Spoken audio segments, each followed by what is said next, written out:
get the Bucs at Panthers. Another very meaningful matchup, even if only for a little bit until the wild card round comes.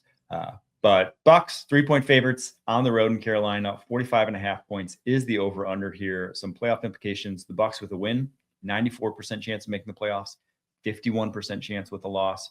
Panthers with a win, 49% chance of making the playoffs, 5% with a loss. So basically, a Panthers win puts them back on even footing going forward and makes that Week 18 game the de facto championship game.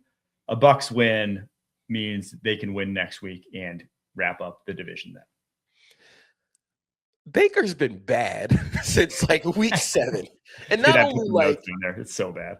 Not only like since like week 7 has he been bad, he has been awful since week 7. And then you could really tell in the Atlanta game on Thursday. We say it all the time. Baker gets the zoomies. Like he is just so amped up to play football. And I think that he also sort of understood the offensive line has been up and down through injury. I think the receiver core has not been as good as it hoped to be. But Baker Mayfield has not been good at delivering the football. He's been inaccurate. I think part of that might be the injury still lingering. This is not the first time Baker Mayfield has played through a shoulder injury and been bad, which, like it happens. But he's just been generally inaccurate. Like on the 2-minute drive, everybody killed the Bucs for throwing on 2nd and 14. Baker Mayfield hits that pass to Emeka Egbuka, the game is over. Like that ball was behind him. It was inaccurate, incompletion. Like that, he hits that pass, the game is over. So I'm very curious which Baker Mayfield we get in this game because the Panthers aren't exactly a fearsome defensive unit. They play a lot of soft zone. They don't really blitz. They rely on their front four to get pass rush. But if you're Idro Evero, do you turn up the aggression a little bit knowing that this is a de facto like do or die game? The Baker thing's interesting because he has been banged up. Obviously, go back to, I'm blanking on what game it was. We're right before the half. The Rams.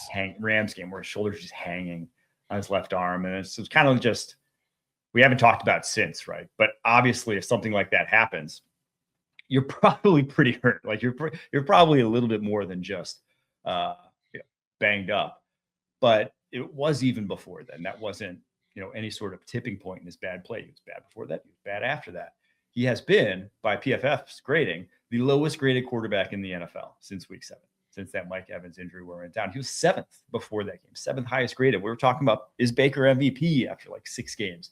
And rightfully so. But I do think what's an interesting conversation to me is at the quarterback position, there are certain guys who are, I think the way I describe them in like a draft perspective is they're violent lower half throwers, that they generate a lot of power via, not as much from like their arm, but they throw violently with their lower half.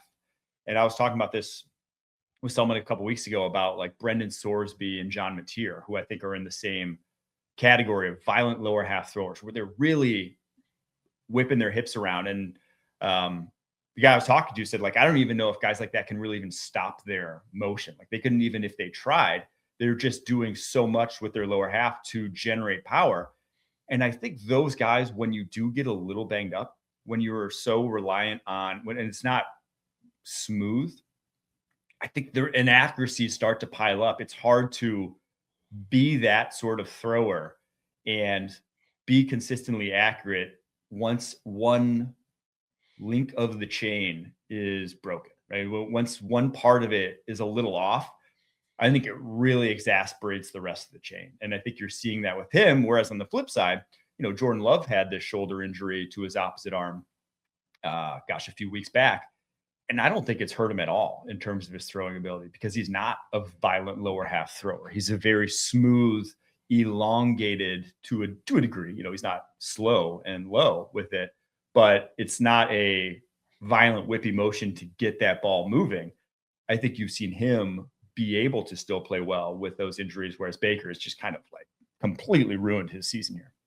Now, I also say like Baker has played awful. And in that game against Tampa, they put up 28 points, had a 0.15 EPA per play and a 52% success rate.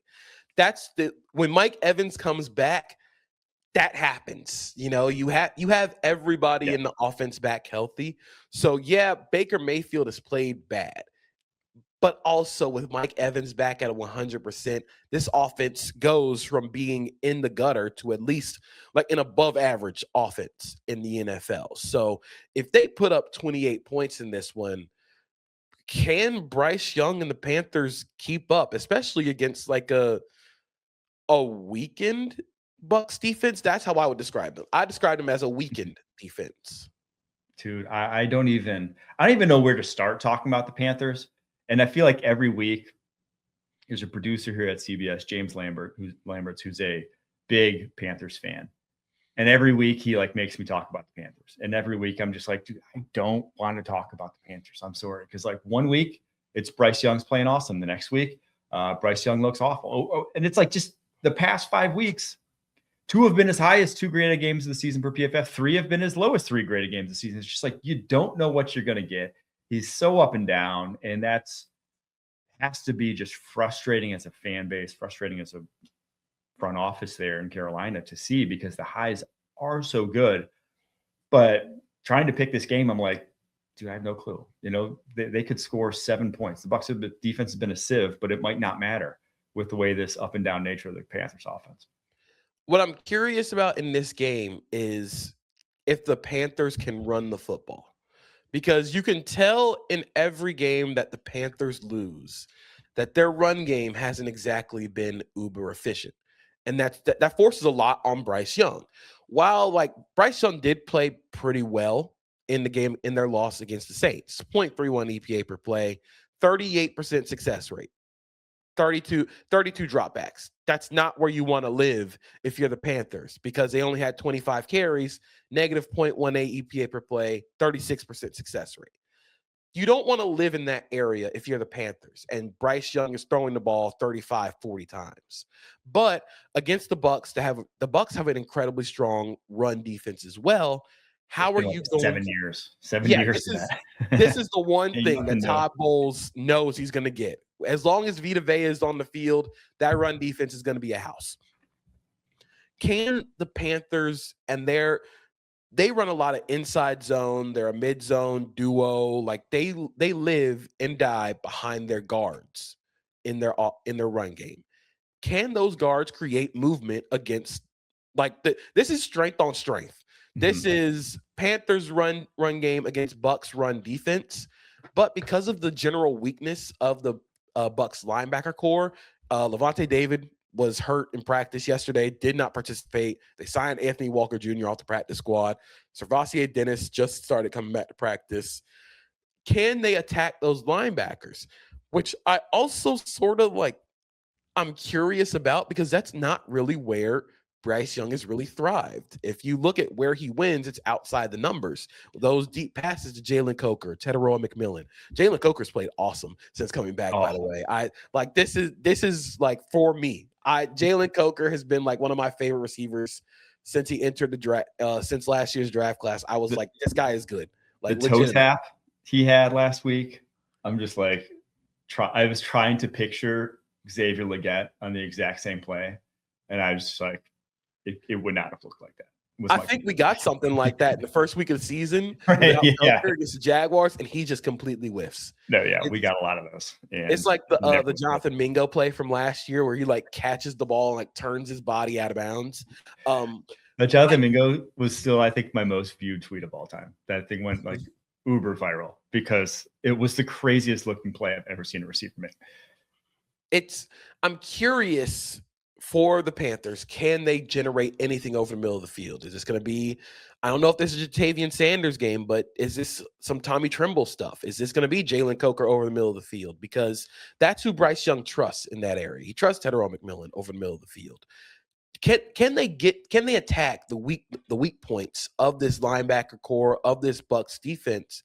Because if you're banging your head against the wall when it comes to the Bucs interior run defense, that's not a real strong point for the Panthers to win this game.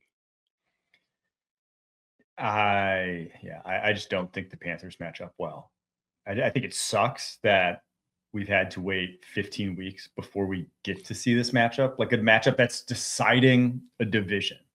we haven't seen until week 16. I think that's just unconscionable by the NFL to schedule it this way.